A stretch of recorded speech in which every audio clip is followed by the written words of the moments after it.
नमस्कार दोस्तों। आज हम सी प्लस प्लस की सबसे पावरफुल चीज सीखने वाले हैं, जिसमें आप क्लास और ऑब्जेक्ट, ये ऑब्जेक्ट ओरिएंटेड प्रोग्रामिंग की बैकबोन है। आज की वीडियो में हम जानेंगे क्लास और एंड ऑब्जेक्ट, जिसमें और मेन एजेंडा क्या रहेगा इस पे। What is class? क्लास क्या है? What is object?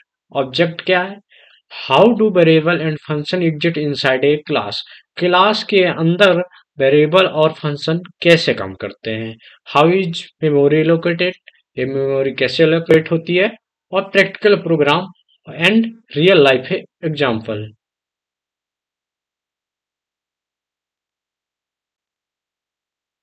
Concept of OOP, Object Oriented Programming.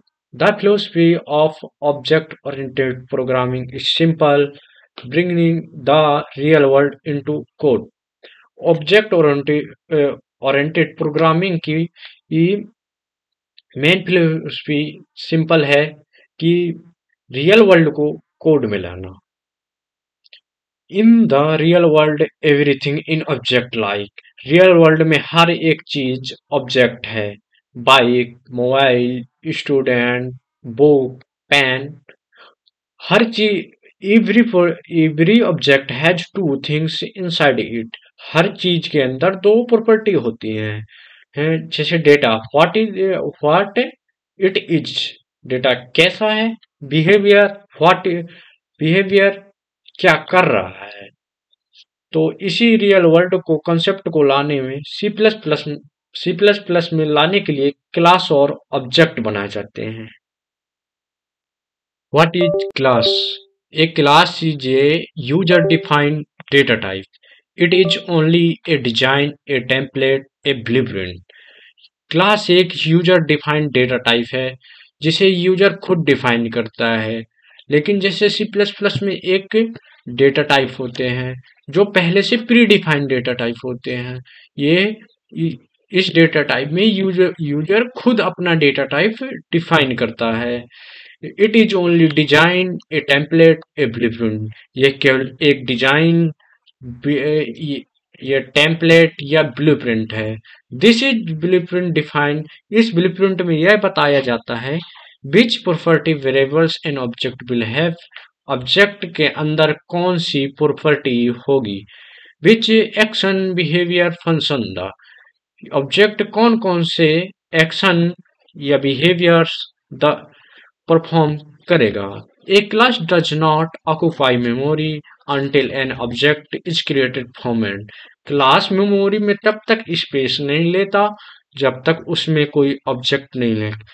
अगर मैं कोई एक क्लास बनाऊं तो उसमें वह क्लास जब तक कोई स्पेस नहीं घेरेगी जब तक उसमें कोई ऑब्जेक्ट नहीं हो, ऑब्जेक्ट नहीं बनाया जाएगा। एक सिंपल सा उदाहरण है, अगर हम किसी गुब्बारे में, मान लो मेरा गुब्बारा क्लास है, और अगर मैं किसी के गुब्बारे में हवा ना डालूं तो वो तब तक इन्वायरमेंट में जगह नहीं घेरेगा। तो इसलिए हवा हो गई हमारी ऑब्जेक्ट।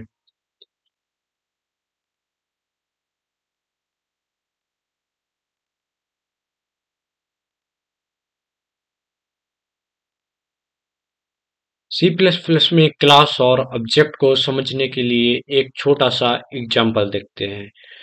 क्लास क्या होती है? क्लास एक डिजाइन होता है जिसमें हम बताते हैं कि ऑब्जेक्ट क्या करेगा। जैसे हमने कार नाम की एक क्लास बनाई है, ये यहाँ पर क्लास हो गई।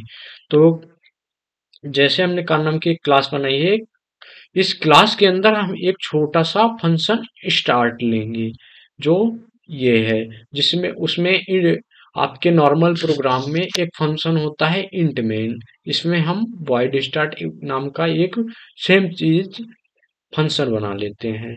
तो इसमें जो बस इतना बताता है कि कार स्टार्ट होती है। तो तब हम मेन फंक्शन में एक ऑब्जेक्ट बनाते हैं हम इसका कि इसमें आउटपुट मिलेगा, इसलिए हम में एक प्रोग्राम बनाते हैं। सबसे पहले आपका हो गया hatch include iostream. Hatch include हो गया आपका प्री प्रोसेसर जो सी प्लस प्लस की लाइब्रेरी इंक्लूड कराने के लिए होता है। आईओस्ट्रीम हो गई आपकी लाइब्रेरी। क्लास और कार ये हो गई आपकी सी प्लस प्लस में क्लास। आप पब्लिक किस लिए लगाए हैं कि आपको पब्लिक डेटा कोई भी एक्सेस कर सकता है। that that it this is object is just an example of a class and object। class यानी डिजाइन, ऑब्जेक्ट यानी एक्चुअल थिंग। जैसे क्लास हो गया, मान लो एक मोबाइल, तो मोबाइल के अंदर ऑब्जेक्ट आएंगे मोटरोला एप्पल सैमसंग, ये सारी कंपनी आ जाए, ये हो गई उसकी ऑब्जेक्ट मोबाइल की।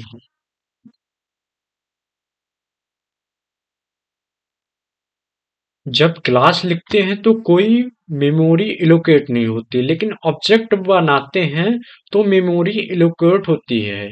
तो जैसे मान लो कि अगर हमने दो प्रकार के डब्बे डब्बे डब्बे ही मान लो, ये दो डब्बे हो गए, हम इसमें दो क्लास बनाई S1 और एंड S2। तो इसमें दो अलग अलग दो अलग अलग क्लास बनी। मान लो कि ये किसी पर्टिकुलर एक सब्जेक्ट की क्लासें हैं, दोनों की अपने अपने अलग अलग नेम और अलग अलग स्टूडेंट स्टूडेंट के अलग अलग नेम और रोल नंबर होंगे। यही है मेमोरी एलोकेशन कॉन्सेप्ट। जब तक इसमें कोई रोल नंबर या ऑब्जेक्ट, मान लो ऑब्जेक्ट हो गए रोल नंबर और नेम और अन्य चीजें, उसका मोबाइल नंबर, पिता का नाम, अन्य चीजें, जब तक इस क्लास के अंदर हम ये सारी चीजें नहीं लिखेंगे तब तक मेमोरी क्लास खाली रहेगा। मान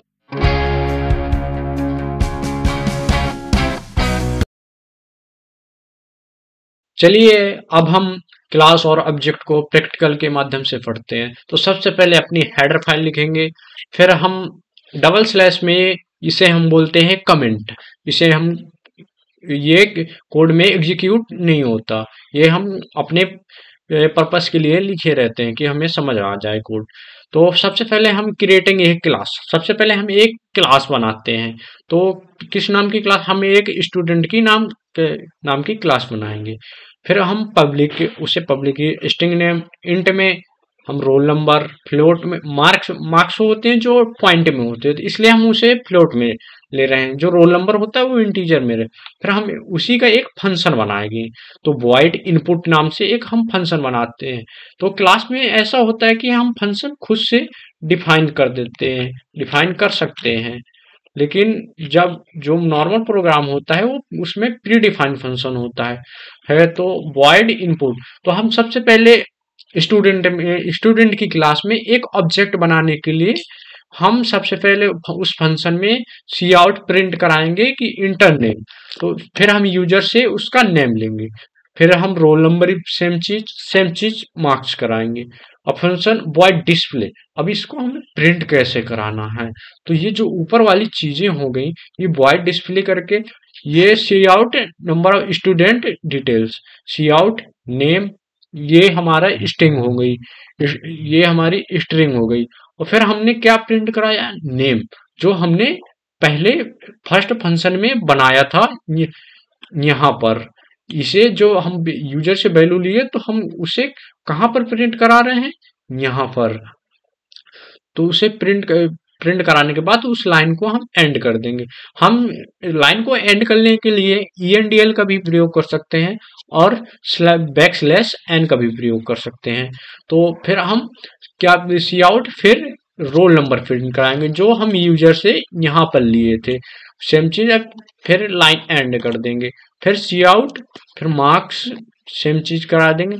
फिर आ जाएंगे अपने मेन फंक्शन में स्टूडेंट 1, यस स्टूडेंट S1। तो मतलब जैसे हमने दो लोगों का डाटा लिया, तो स्टूडेंट का 1 का हो गया, स्टूडेंट 2 का हो गया। C out enter the student details \n S1 input.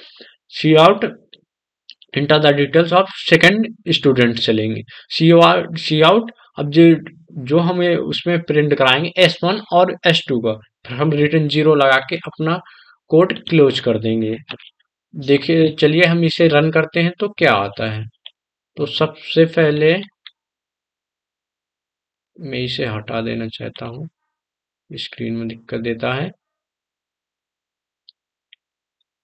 मैं इसे थोड़ा लंबा कर दूं।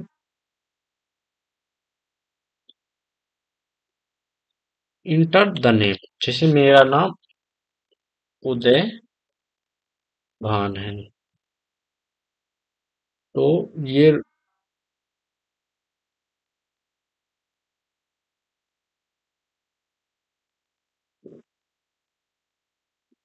देखो जैसे प्रिंट कर दिया मेरा नाम, प्रिंट स्टूडेंट डिटेल्स में ये करा दिया, और फिर हम देन एग्जीक्यूट करेंगे नेम। अब ये शायद मैं दोबारा से एग्जीक्यूट करता हूँ, कोड को रन करता हूँ, दोबारा से देखते हैं। तो ये आया इंटर द नेम यू उदय भान। फिर ये मेरा मांगेगा रोल नंबर, तो मान ले मैंने डाल दिया 41। फिर ये मेरे मार्क्स, तो मैंने डाल दिया 22.23। जी, क्योंकि हम इसे फ्लोट में लिए थे। हम इंटीजर में, अगर तुम्हारे मार्क्स इंटीजर में तो इंटीजर में भी डाल सकते हैं, इसलिए मैंने उसमें फ्लोट डेटा टाइप यूज किया था। फिर फिर अब ये सेकंड सेकंड स्टूडेंट की डिटेल मांग रहा है। तो मान लो मैंने सेकंड स्टूडेंट को मान लिया यस, और यस का रोल नंबर हो गया 25, और फिर उसके मार्क्स मैंने डाल दिए 25। जैसे इंटर करोगे तो दोनों स्टूडेंटों की डाटा डिस्प्ले हो जाएगा। जैसे ये पहले स्टूडेंट का नाम नाम रोल नंबर और मार्क्स प्रिंट हो गए, ये फिर उसी तरह दूसरे स्टूडेंट की स्टूडेंट का नाम और डेटा मार्क्स पे प्रिंट करिए। ऐसा करने के लिए हम कई स्टूडेंट को प्रिंट करने के लिए डाटा, फिर इस पे हम लूप लगा देंगे। तो हम एक साथ थे कई एक ही बार लिख के हम उस पे लूप लगा के हम एक साथ कई स्टूडेंटों का डाटा ले सकते हैं। लेकिन हम फिलहाल अभी अपने कोड में 2 लोगों का ही डाटा लिए हैं। धन्यवाद।